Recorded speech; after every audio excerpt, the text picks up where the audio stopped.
आज के टॉपिक पे बात करते हैं। जैसे कि स्टार्टिंग हम लोग लिमिट से करने वाले थे, तो आज करते हैं लिमिट से स्टार्ट। लेकिन लिमिट को समझने से पहले थोड़ा सा समझते हैं कि लिमिट आता किस में, होता क्या है। जैसे कि कहे थे पिछले बार कि कैलकुलस जो स्पेशल पार्ट है, मतलब कि 12th के बेसिक के हिसाब से देखा जाए तो कैलकुलस से सबसे ज़्यादा स्कोर आता है 12th के फाइनल बोर्ड में, वो CBSE हो या बिहार बोर्ड हो। तो उस कैलकुलस में जो है स्टार्टिंग कैलकुलस से ही करते हैं और जानते हैं कि कैलकुलस क्या है। तो अगर सिर्फ कैलकुलस का बात किया जाए तो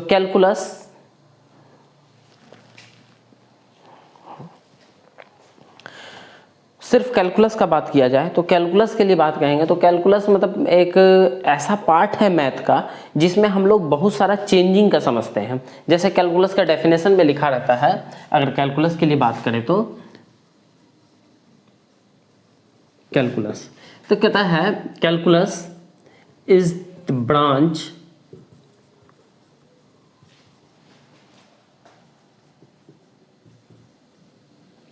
रेट ऑफ चेंज।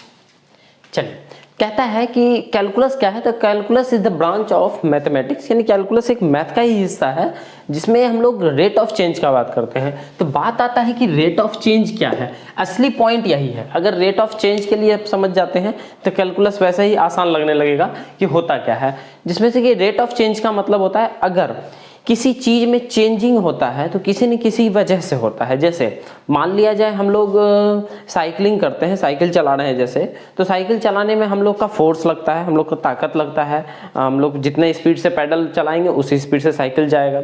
या फिर अगर मान लेते हैं, ऐसा एग्जाम्पल ले लेते हैं जो बेसिकली बुक्स वगैरह में दिखता है, कहते हैं कि अगर कोई पानी का जगह है, जैसे एक तालाब है, उसमें कोई पत्थर मारा जाए तो पत्थर मारने पर, यानी कि जो पत्थर पानी में जब जाता है तो पानी में क्या होता है ना, एक बबल टाइप का बनता है जो एक सर्कल के फॉर्म में होता है।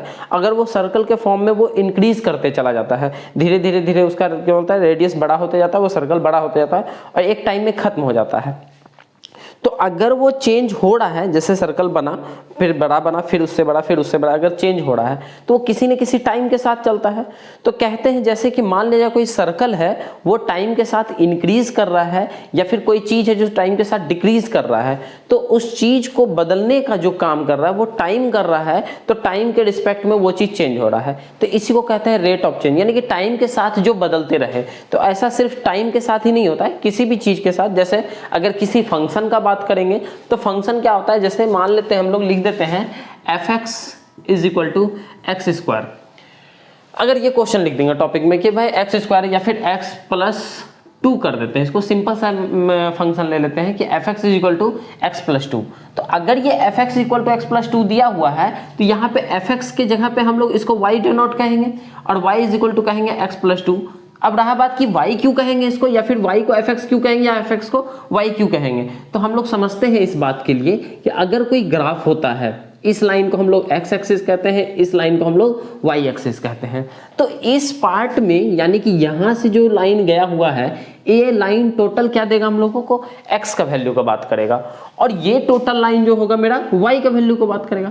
तो जो लाइन है ये y वाला, ये x के हिसाब से काम कर रहा है, तो इसी लाइन को हम लोग y के जगह पे fx भी बोलेंगे, क्योंकि इसका जितना भी वैल्यू आने वाला वो x के लिए आने वाला है, तो उसको कहेंगे फंक्शन ऑफ x। मतलब कि यहाँ पे y जो है मेरा वो किसके वैल्यू को बताता है, मेरा x के वैल्यू को। इट मींस जब जब यहाँ पे हम x को चेंज करेंगे तब तक इस y को फर्क पड़ेगा और y चेंज होते रहेगा। इट मींस यहाँ पे भी रेट ऑफ चेंज के हिसाब से देखा जाए तो यहाँ पे भी वही बात कर रहा है कि जैसे हम y को x को चेंज करेंगे उस हिसाब से y चेंज होगा। लेकिन इस जगह में दोनों में अलग अलग नाम है। जैसे अगर ये वाला बोला जाए, अगर लेट x = 1 का बात करते हैं, यानी कि x का वैल्यू 1 रखेंगे तो y = 1 + 2 = 3 हो जाएगा। अगर फिर से हम लोग x का वैल्यू 2 ले लेते हैं तो y = 2 + 2 = 4 हो जाएगा। तो जैसे जैसे हम लोग x को चेंज करते गए y का वैल्यू चेंज होते चला गया। तो कहते हैं कि यहाँ पे जो x है और y है, इन दोनों का हिसाब से, यानी कि x चेंज हो रहा है y को बदल रहा है, y चेंज नहीं हो रहा है x चेंज और y को बदल रहा है। मतलब यहाँ पे ये x क्या है मेरा, ये x है मेरा इंडिपेंडेंट, और y क्या है मेरा, तो y है मेरा डिपेंडेंट। तो x और y दोनों अलग अलग चीज। तो जो डिपेंडेंट होगा वो मेरा फंक्शन होगा, जो इंडिपेंडेंट होगा वो फंक्शन का वो पार्ट होगा जो फंक्शन को बदल देगा। मतलब x जो है मेरा इंडिपेंडेंट पार्ट होगा और y मेरा डिपेंडेंट पार्ट होगा। तो उसी में कहता है कि कैलकुलस में जो हम लोग ऐसा चीज पढ़ने वाले हैं वो सिर्फ इसी के बारे में, बहुत सारी चीज के बारे में पढ़ते हैं। बेसिकली अगर फंक्शन का बात करेंगे यानी किसी एक पॉइंट का बात करेंगे, किसी एक लाइन का बात करेंगे, तो वो लाइन किसी न किसी वजह से चेंज होगा। तो जिस वजह से चेंज होता है, जिस प्रोसेस को हम लोग पढ़ते हैं उसी को हम लोग कहते हैं रेट ऑफ चेंज। ठीक है, तो आगे बात करते हैं। अगर मान ले ऐसा है, तो ये तो था कैलकुलस का बात। कैलकुलस 2-3 हिस्से में बांटा हुआ है। जैसे पहला अगर बात करते हैं तो पहला होता है मेरा लिमिट, यही लिमिट यहां से आता है सबसे पहला टॉपिक। दूसरा होता है डिफरेंशियल कैलकुलस,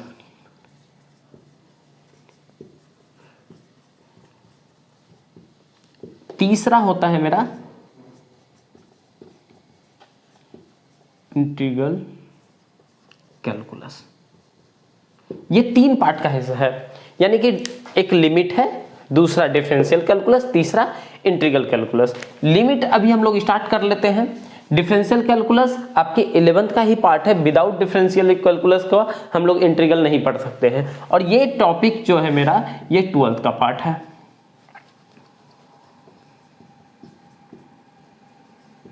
ठीक है, तो चलिए अब लिमिट से देखते हैं। तो सबसे पहले समझते हैं कि आखिर ये लिमिट क्या है। जैसे कैलकुलस समझ में आ गया कि कैलकुलस रेट ऑफ चेंज का बात करेगा, मैथमेटिक्स का एक ब्रांच है।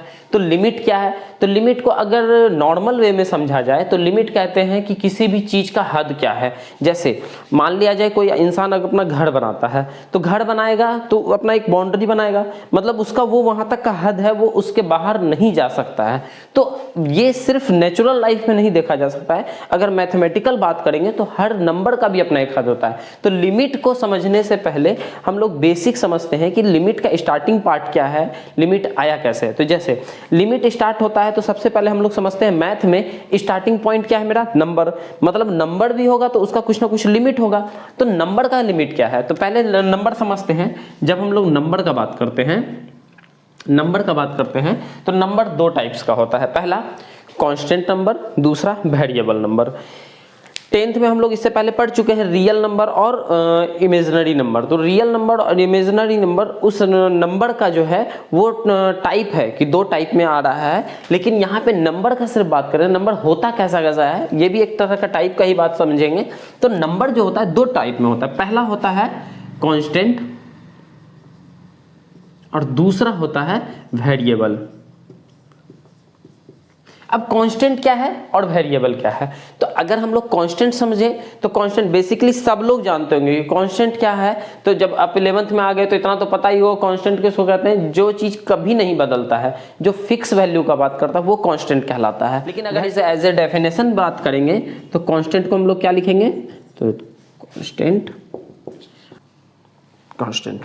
चलिए, तो कहता है कि symbol that represented a certain number in mathematical calculation. मतलब ये मैथमेटिकल कैलकुलेशन को यूज करने के लिए, यानी कि हम जो फिक्स वैल्यू लेते हैं, जो 1 2 3 कुछ भी लेते हैं, उन सबको हम लोग क्या कहते हैं, कांस्टेंट। तो इसके जगह पे हम लोग फॉर एग्जांपल हम ये लिख सकते हैं, पाई एक सर्टेन नंबर है, यानी कि एक रेडियन फंक्शन है जो कभी नहीं बदलता है, इसलिए कांस्टेंट है। ई कांस्टेंट है, 1 कांस्टेंट, 2 कांस्टेंट। ऐसे तरीके से हम लोग कितना भी नंबर लिख सकते हैं, लेकिन वही नंबर जो हम लोगों को पता हो कि कभी नहीं बदल सकता है और जो फिक्स वैल्यू होगा। अगर वो बदलने वाला कोई पार्ट हुआ तो वो कांस्टेंट नहीं कहलाएगा। अगर इसी हिसाब से बात करें कि वेरिएबल क्या है, तो वेरिएबल का भी डेफिनेशन होता है इसमें। वेरिएबल किसको कहेंगे, तो एक सिंबल लेना है, एक्स लेना है, जो कुछ भी हो सकता है, जो किसी भी को भी डिनोट करेगा, लेकिन एज ए सेट में। और सेट में क्या होता है, तो सेट में कोई ना कोई ऐसा नंबर होता है जिसको हम लोग हमेशा किसी न किसी को रिप्रेजेंट करने के लिए डालते हैं। और जिसको हम किसी चीज के लिए रिप्रेजेंट करने के लिए डालते हैं, मतलब वो अपने उस चीज की वजह से हमेशा बदलते रहेगा, मतलब वो नंबर क्या कहलाएगा। तो इसके एग्जाम्पल में हम लोग तो नॉर्मली एक्स वाई जेड कुछ भी लिख सकते हैं। इससे पहले आप लोग पढ़े थे कि कांस्टेंट ऐसा टाइप का होता है, वेरिएबल इस टाइप का होता है। अब ये एक डेफिनेशन है, अगर आप लोग को लगता है तो वीडियो को पॉज करके इसको नोट कर लीजिए। इसके बाद हम लोग बताते हैं कि वेरिएबल के बाद अब यहाँ पे क्या चलने वाला है, लिमिट। ये तो हो गया मेरा कांस्टेंट का डेफिनेशन, वेरिएबल का डेफिनेशन। अब आते हैं हम लोग कि लिमिट जो स्टार्ट होने वाला है, तो लिमिट का कॉन्सेप्ट क्या है। अगर बेसिकली समझा जाए लिमिट के कॉन्सेप्ट को, तो पहले थोड़ा इरेज कर लेते हैं इधर। जैसे मान लेते हैं हम लोग कि function of x is equal to x q by x है। मान लेते हैं ऐसा कोई फंक्शन दिया हुआ है, क्योंकि फंक्शन में कुछ ना कुछ वेरिएबल होना चाहिए था। जैसे एक्स क्यू बाय एक्स डाल दिए। अगर यहाँ पे हम लोग कोई भी x का वैल्यू पुट करते हैं तो क्या होगा, ये फंक्शन मेरा बदलते चलाएगा। मतलब जितना x का वैल्यू रखेंगे हम लोग यहाँ पे, उतना फंक्शन ऑफ वैल्यू का आंसर आते जाएगा। जैसे x का वैल्यू हम 1 रख दिए तो सॉल्यूशन 1 आएगा, अगर 2 रख दिए तो सॉल्यूशन 4 आएगा। तो इस हिसाब से वो चेंज होते रहेगा। लेकिन है क्या कि अगर हम लोग यहाँ पे x y और कुछ भी रखते हैं, लेकिन यहाँ पे अगर हम 0 रख दें, यानी कि x का वैल्यू अगर हम 0 रख दें, तो यहाँ पे क्या होने वाला है, फंक्शन ऑफ x में, यानी कि f0 का वैल्यू यहाँ पे क्या हो जाएगा, 0 का क्यूब और बाय 0। अब यहाँ पे 0 का क्यूब आ गया, इट मीन्स 0 बाय 0। अब अगर 0 बाय 0 आया तो इसका सॉल्यूशन क्या होगा। बहुत लोगों को कंफ्यूजन हो जाता है कि 0 बाय 0 आ गया, इट मीन्स इसका आंसर 0 हो जाना चाहिए, लेकिन ऐसा पॉसिबल नहीं है। 0 बाय 0 कभी नहीं हो सकता है। अगर 0 बाय 0 है तो इसका सॉल्यूशन आएगा नॉट डिफाइंड। ठीक है, इसका सॉल्यूशन आने वाला है नॉट डिफाइंड। क्यों आने वाला है, क्योंकि हम लोग एज ए रैशनल नंबर के डेफिनेशन में पढ़े थे कि वैसा कोई भी नंबर जो पी बाई क्यू के फॉर्म में होगा, बट डिनोमिनेटर टर्म में जो है वो 0 नहीं हो सकता है। मतलब कि फॉर्म जो होना चाहिए वो मेरा पी बाई क्यू के फॉर्म में होना चाहिए, and q is not equal to 0 any time. कभी भी ये 0 के इक्वल नहीं हो सकता है। तो देखा जाए p के जगह पे क्या होता था तब, तो p के जगह पे तो कोई भी इंटीजर्स हो सकता है। और इंटीजर्स का अगर बात करते हैं, p अगर कोई भी इंटीजर्स है तो इंटीजर्स जो होता है वो -∞ टू +∞ के बीच आता है, जिसके इंक्लूडिंग 0 भी होता है।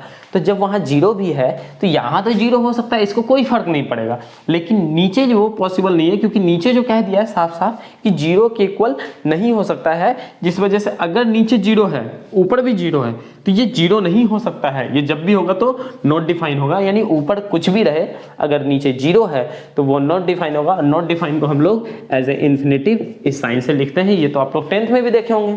तो अब आते हैं, जैसे 0 नहीं हो सकता है तो आखिर 0 नहीं होगा तो क्या होगा, 0 के जगह पे कोई भी वैल्यू हो सकता है 1, यानी कि ये फंक्शन जो है ये फॉलो नहीं कर रहा है फंक्शन को ढंग से, क्योंकि ये यहाँ पे x का वैल्यू 0 लेने पे नॉट डिफाइन आंसर दे रहा है। जबकि अगर x का वैल्यू हम 1 2 3 कुछ भी रखेंगे तो इसका कुछ ना कुछ वैल्यू आएगा। इट मीन्स अगर यहाँ पे x का ग्राफ बना देंगे हम, तो x का ग्राफ बनाने वक्त क्या हो जाएगा, जैसे मान लेते हैं अगर ये ग्राफ ले लेते हैं और ये दे देते हैं हम x एक्सिस, ये दे देते हैं y एक्सिस। अब यहाँ पे तो मेरा 0 होता है, 0 के इक्वल तो है नहीं। और अगर हम मान लिया जाए x का वैल्यू 1 रखेंगे तो 1 पे 1 का ही वैल्यू मिलेगा।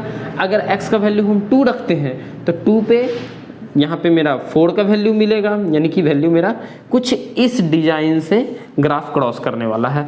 और अगर ये पोर्शन यहाँ से ऐसे चलता है तो ये 0 जो होगा, क्योंकि ये 0 फॉलो नहीं कर रहा है, ये 0 के इक्वल में नहीं हो सकता है, क्योंकि नॉन डिफाइन का बात किया है। इट मीन्स ग्राफ जो होगा वो यहाँ पे थोड़ा सा कटेगा और ग्राफ जो बनेगा यहाँ पे एज ए एक सर्कल का काम करेगा। मतलब कि यहाँ पे जो वैल्यू है वो मेरा अप्लाई नहीं कर रहा है। मतलब ये लाइन जो है क्रॉस करके इन सब वैल्यू को तो फॉलो करेगा, इधर इधर तो फॉलो करेगा, बट इस पे फॉलो नहीं करेगा। तो एक तरीका ये भी है याद रखने का तरीका कि अगर ग्राफ कभी भी किसी फंक्शन पे डिफाइन नहीं होता है और हमको उधर से लाइन क्रॉस करना है तो बीच में एक सर्कल ड्रॉ करते हैं छोटा सा, और जिसमें ये मतलब कि प्रूफ होता है कि ये सर्कल यहाँ से लाइन घूम चुका है आगे, लेकिन यहाँ पे ये फॉलो नहीं करेगा। तो एक तरीका ये भी है कि फंक्शन अगर डिफाइन नहीं हो तो क्या करेंगे। चलिए आगे देखते हैं। अगर मान ले यही है तो फिर फंक्शन क्या है, तो चलिए फंक्शन के डेफिनेशन के बारे में बात करेंगे, यानी f(x) यानी कि फंक्शन ऑफ x। तो फंक्शन क्या है, तो चलिए फंक्शन का डेफिनेशन देखेंगे।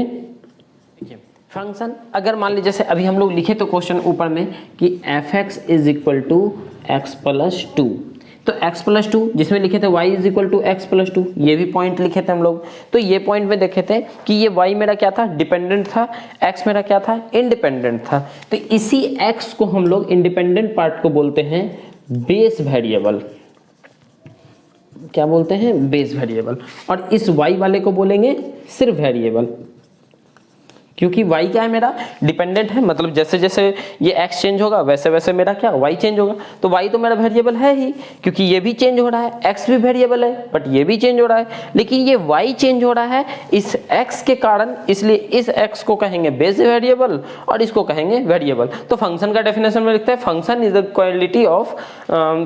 क्वांटिटी ऑफ वेरिएबल पार्ट, मतलब वेरिएबल पार्ट का एक फंक्शन क्वालिटी चेंज करने वाला बात करेगा। कहता है इट विल चेंज, अगर ये चेंज हो रहा है, लेकिन किस पे, तो ऑन बेस वेरिएबल, यानी कि ये अपने बेस वेरिएबल पे चेंज होने वाला है। चलिए, अगर नोट करना है किसी को, वीडियो को पॉज करके फिर से इसको भी नोट कर लीजिए पूरा, उसका इरेज करके हम लोग अगले पार्ट पे चलते हैं। ये एक पार्ट हो गया। अब देखिए यहाँ पे लिमिट का जो टॉपिक जैसा दिखने वाला है, जैसे लिमिट दिखेगा, limit x tends to a, इसको क्या पढ़ते हैं, limit x tends to a। ध्यान रहे लिमिट जब भी हम लोग लिखेंगे स्मॉल l से ही लिखेंगे, x टेंड्स टू a, मतलब अब यहाँ पे आते हैं हम लोग पहले इस एरो में और इसमें क्या अंतर है। इसको हम लोग बोलते हैं टेंड्स टू, इसको बोलते हैं इक्वल टू। टेंड्स टू का मतलब जैसे मान लेते हैं x टेंड्स टू a लिख दिए, a छोड़ देते हैं, आप लोग के लिए यहाँ कोई डिजिट लिख देते हैं, जैसे मान लीजिए x टेंड्स टू 5 लिख दिए, तो x टेंड्स टू 5 और यहाँ पे बोल लेते हैं x इक्वल टू 5। यहाँ पे बात क्या है, जब ये इस साइन का यूज करते हैं, एरो का यूज करते हैं, इसको पढ़ेंगे टेंड्स टू, लेकिन यहाँ पे मतलब क्या है कि x का वैल्यू जो है ये 5 के तरफ अप्रोच तो कर रहा है बट वो 5 के इक्वल नहीं है। अब 5 के तरफ जो अप्रोच कर रहा है वो किस साइड से कर रहा है ये नहीं मालूम, हो सकता है ये 5 से ग्रेटर देन हो और वो लेस देन होते होते, कम होते होते 5 के तरफ आ रहा हो, या फिर 5 से छोटा हो और वो बड़ा होते होते 5 की तरफ जा रहा है। मतलब ये हो किसी भी साइड से सकता है बट ये क्या होगा, 5 के इक्वल, मतलब इट मींस यहाँ पे हम लोग बात करेंगे x is not equal to 5, लेकिन यहाँ पे बात करेंगे इक्वल टू में कि नहीं x क्या है मेरा एकदम 5 के इक्वल है, मतलब x का वैल्यू ही 5 है।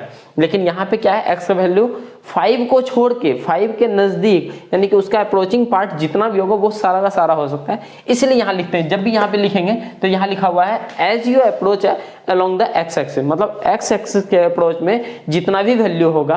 अब यहाँ पे जैसे a दिया हुआ है और यहाँ पे हम लिख देते हैं x टेंड्स टू a, मतलब x क्या है, a के तरफ अप्रोच कर रहा है बट वो x a के इक्वल नहीं है। उसी तरह से जब x इक्वल टू a बोल देते हैं इट मीन्स x का वैल्यू मेरा परफेक्ट a है। तो अगर इसको देखा जाए तो अगर हम लोग कहेंगे ऐसा एक ग्राफ है दिया हुआ, तो अगर मान लीजिए ये वैल्यू बीच का दिया हुआ है, अगर यहाँ पे इस डायरेक्शन से कोई वैल्यू चलेगा, यानी कि इस डायरेक्शन से बढ़ेगा इस तरफ, तो इसको हम लोग कहेंगे कि इस पॉइंट के ये अप्रोच कर रहा है, इस तरफ आ रहा है, और अगर इस तरफ जाता है तो ये इस तरफ जा रहा है, मतलब पॉइंट पहुंचना यहीं पे है बट ये यहाँ से यहाँ आने में या फिर यहाँ से यहाँ आने में ये वैल्यू बराबर तो हो नहीं सकता इसके। तो इस पॉइंट पे अगर ये 0 है दिया हुआ तो ये 0 की तरफ आ रहा है, इधर भी 0 की तरफ जा रहा है, लेकिन इस साइड वाला जो है वो 0 पॉजिटिव का बात करेगा, इस तरफ वाला 0 निगेटिव का बात करेगा। अब जैसे यहाँ पे वैल्यू हम 5 लिए हुए हैं, अगर हम लोग यहाँ हर एक जगह पे 5 यूज कर ले कि इस ग्राफ में ये मेरा 5 का पॉइंट है, ये 5 पॉजिटिव होगा, इधर 5 निगेटिव होगा। तो जिस तरफ निगेटिव होता है और जिस तरफ पॉजिटिव होता है तो पॉजिटिव वाले को बोलते हैं हम लोग right hand limit, right hand limit, और जिस तरफ ये निगेटिव साइन होता है उधर बोलते हैं लेफ्ट हैंड लिमिट। ये होता है कंडीशन। इसको हम लोग शॉर्ट में लिखते हैं LHL, इसको लिखते हैं RHL। ये टॉपिक आपको हमेशा लिमिट में जरूरत पड़ने वाला है। चलिए तो लिमिट का सब तो आगे देखते हैं। जैसे अब right hand limit left hand limit हो गया, मतलब कि यहाँ पे क्या होगा ना कि ये 5 जो अप्रोच करेगा वो या तो लेफ्ट साइड से कर सकता है या तो राइट साइड से करता है। तो जिस साइड से करेगा उस साइड का वो लिमिट कहलाएगा। उसके बाद function of x, function of x को हमेशा ऐसे लिखेंगे, ये कैपिटल L, इट मीन्स ये जो फंक्शन ऑफ है इसको हम लोग नॉर्मल L भी लिखते हैं, LN भी लिखते हैं, ठीक है। तो बुक वगैरह में कभी कभी क्या होता है ना, ये LN भी लिखा होता है, लिमिट भी लिखा होता है। तो जिस तरीके से LIM करके भी लिखेगा, मतलब जिस भी पार्ट में लिखे कोई मतलब नहीं बनता है। बेसिकली हम लोग लिमिट नहीं यूज करते, LN और लिमिट का यूज करते हैं। चलिए L हो गया है। कहता है what is the y value getting close to, यानी कि y का जो वैल्यू होगा कितने क्लोज टू हो सकता है, मतलब कितना नजदीक हो सकता है, मतलब कि 5 का जो वैल्यू लेना है हमको, यहाँ पे जो लेफ्ट हैंड लिमिट और राइट हैंड लिमिट यानी 5 नेगेटिव और 5 पॉजिटिव का जो बात कर रहे हैं, इट मीन्स की वैल्यू क्या होना चाहिए कि 5 के इतना ज्यादा नजदीक होना चाहिए कि मुझे लगे कि नहीं वो 5 ही है। जैसे अगर हम लोग कोई स्केल का एज ए एग्जांपल समझते हैं कि एक स्केल दिया हुआ है मेरे पास, स्केल में क्या होता है एक छोटा सा वैल्यू होता है बीच में, जैसे 1 2 3 4 ये होगा, फिर 1 2 3 4, कुछ इस डिजाइन से हम लोग का स्केल बना होता है। तो स्केल क्या होता है ना, ये कभी वैल्यू खत्म नहीं होता है, हम जितना इसको जूम करते जाएंगे ये स्केल अंदर से उतना ही, मतलब कि एक दो पॉइंट के बीच में जैसे यहाँ 10 का डिस्टेंस डाला हुआ है, 10 लाइन है छोटा छोटा सा, जिसको हम लोग कहते हैं 1 सेंटीमीटर के बीच में 10 मिलीमीटर होता है। तो उस हिसाब से अगर मिलीमीटर को एक्सटेंड करेंगे, उसके ज़्यादा और एक्सटेंड करेंगे, जितना ज़्यादा करते जाएंगे उसके अंदर और ज़्यादा वैल्यू निकलते जाएगा। इसीलिए तो कहते हैं कि 2 नंबर के बीच हमेशा इन्फिनिटिव नंबर होता है। अब जैसे इन्फिनिटिव का बात कर लिए हम लोग, अगर 2 नंबर के बीच इन्फिनिटिव, अगर यहाँ 1 है और यहाँ 2 है, तो हम लोग को बोलेगा भाई बताओ भाई 1.5 कहाँ है, तो हम लोग परफेक्ट बता देंगे कि ये वाला पॉइंट जो है मेरा क्या है 1.5 है। लेकिन अगर बोल देगा कि नहीं बताइए 1.000007 कहाँ है, तो इस लाइन को बताना मेरे लिए बहुत मुश्किल है। क्यों? क्योंकि यहाँ पे 1.7 हम लोग नहीं दे सकते हैं, क्योंकि यहाँ पे 1.7 पॉइंट लेने के लिए हम लोगों को कोई परफेक्ट वैल्यू चाहिए होगा। अब जैसे ये वाला 1 है मेरा, तो ये बगल वाला जस्ट 1 और ये बगल वाला जो है मेरा 1.1 का वैल्यू है। तो जब यही 1.1 है तो 1.0007 इतना कहाँ से लेंगे? तो इस पॉइंट को अगर हम लोग अगर थोड़ा सा बड़ा कर देते हैं इसको, यानी कि अगर यहाँ 1 लिए 0, यहाँ 1.1 लेते हैं और यहाँ पे 1.0 लेते हैं, यहाँ पे 1.1 लेते हैं, तो कहा जा सकता था कि ये वैल्यू जो होगा मेरा शायद मिल जाए, लेकिन इसमें भी मुश्किल है।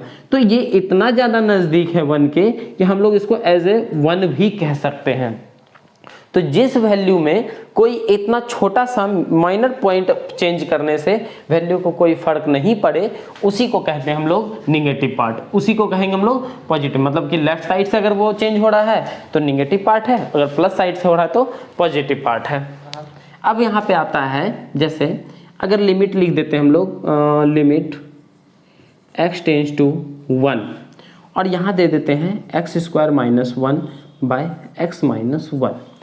अगर इस वैल्यू पे बात करते हैं तो देखिए क्या होने वाला है, x tends to 1, it means क्या कि ये x का, यानी कि यहाँ पे हम लोग कह सकते हैं x is not equal to 1, यानी x का वैल्यू मेरा 1 नहीं है। लेकिन ये क्योंकि टेंस टू का बात कर रहे हैं और अभी जस्ट टेंस टू में क्या बोले कि ये वैल्यू निगेटिव और पॉजिटिव में इतना ज़्यादा नज़दीक होगा कि वैल्यू लगेगा वही है। अब सोचिए अगर यहाँ पे हम लोग यहाँ वैल्यू पुट कर देते हैं 1, तो 1 का square -1 by 1 - 1 is equal to 1 - 1 by 1 - 1 is equal to 0 by 0। अब ये तो हो गया मेरा नॉट डिफाइन। अब ये नॉट डिफाइन है जो पॉसिबल ही नहीं है। क्यों पॉसिबल नहीं है? क्योंकि यहाँ पे क्या है मेरा दिया हुआ, टेंस टू दिया हुआ है, टेंस टू दिया हुआ है, इट मीन्स x का वैल्यू 1 तो है ही नहीं। अब अगर 1 नहीं है तो ये 0 बाय 0 कैसे हो सकता है? क्योंकि ये 1 नहीं है, अगर 1 से अगर जरा भी कम है इट मीन्स यहाँ पे वैल्यू मेरा 0 नहीं आएगा, 0 के नजदीक आएगा। यहाँ पे भी वैल्यू मेरा 0 नहीं आएगा, 0 के नजदीक आएगा। मतलब ये देखा जाए 1 - 1 ये तो इक्वल है ही नहीं 1 के, ये वाला वैल्यू देखा जाए तो यही हम बोल चुके हैं कि यहाँ 1 के इक्वल होगा नहीं, 1 के इक्वल नहीं होगा मतलब ये 0 नहीं आ सकता है। तो ऐसे कंडीशन के हम लोग एक फॉर्मूला यूज करते हैं। फॉर्मूला होता है हम लोग का limit x tends to a x to the power n minus a to the power n by x minus a is equal to n into a to the power n minus 1। ये formula हम लोग next video में proof करेंगे कि ये formula आया कहाँ से।